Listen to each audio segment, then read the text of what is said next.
Silja. Já, formaður og kæru félagar, Gísli sagði nú svona eiginlega það sem ég var að hugsa.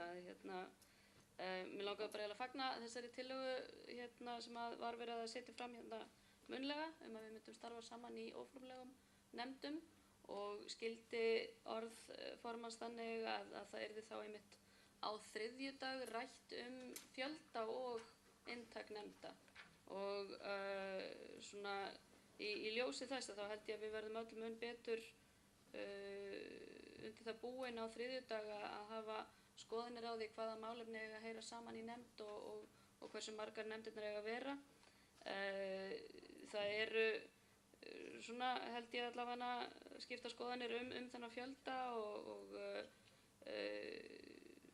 þessi tillaga sem að barst í gærkvöld, seint í gærkvöld, að hún hefur ekki fengið mikla umræðu á tölvupóstinum og ég hef svona ekki heyrt mikið í fólki í dag skoðanir á þessari skiptingu.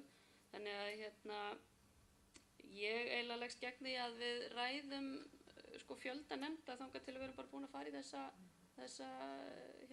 bráðabirgðaskipulag sem að var lagt til rétt áðan.